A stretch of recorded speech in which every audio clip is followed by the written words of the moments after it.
Hello, and welcome to Healing from the Mess with Lizzie. In this podcast, I will be sharing stories about my childhood, my teenage years, early adulthood, even my life now.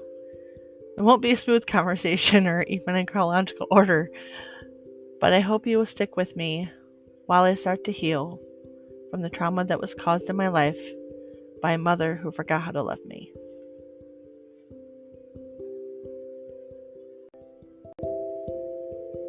On this episode, I will be talking about how my mother turns anything positive into something negative and looks for the negative in everything instead of looking for the positive.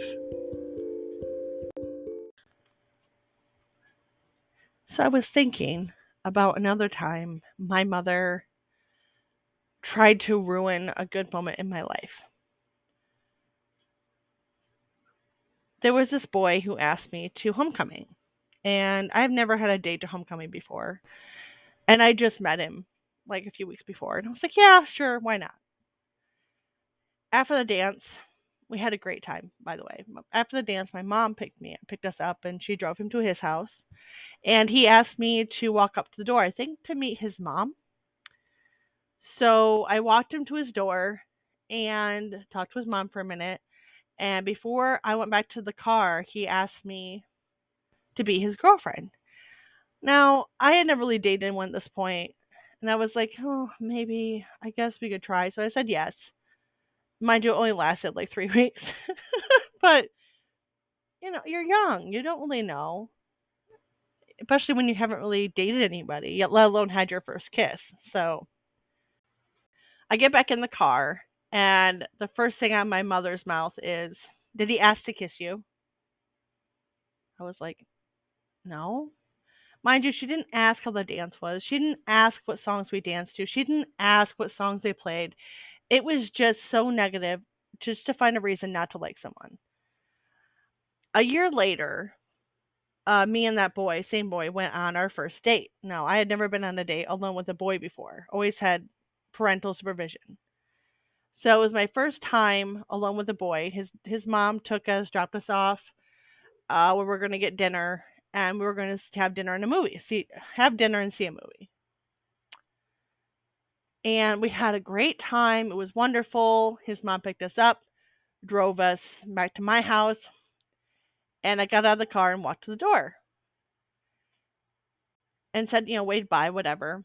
And as soon as I walk in the door, my mom says, he could have walked you to the door. Not, did you have a good time? How was the movie? What did you eat? Immediately, he could have walked you to the door. Always has to point out the negative. And I never understood that.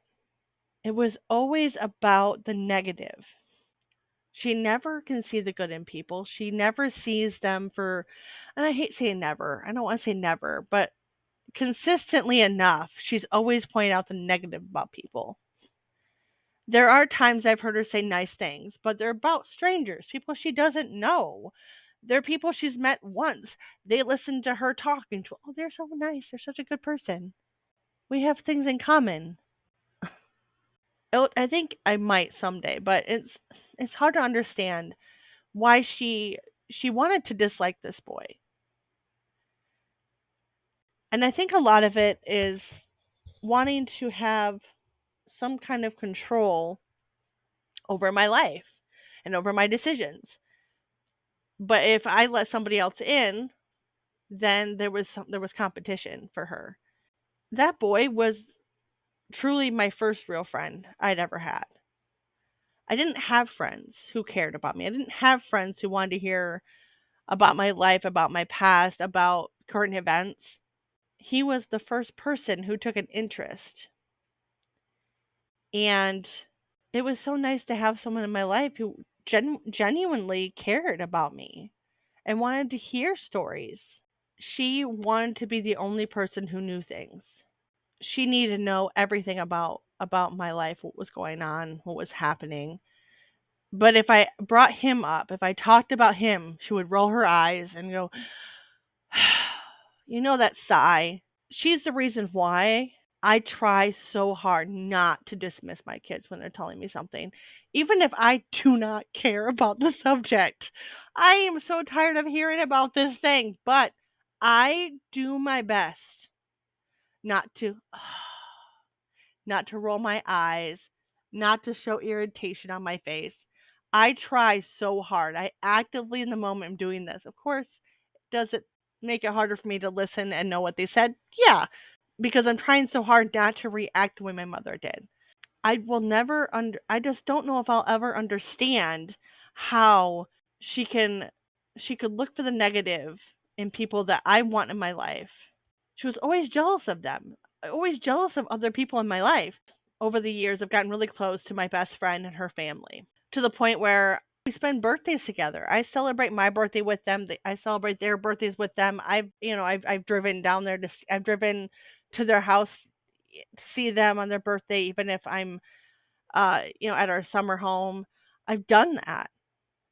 And my mother said, I just feel like they're more important to you than me. And it's like, I don't have, oh, what's that word? Oh my goodness. I do not have priority list or a favorites list. You know how on MySpace back in the day where you could like have your top 8, and if they were in your top 8, they were all offended, and then if they just wanted to piss you off, you take them off. I didn't have a top 8.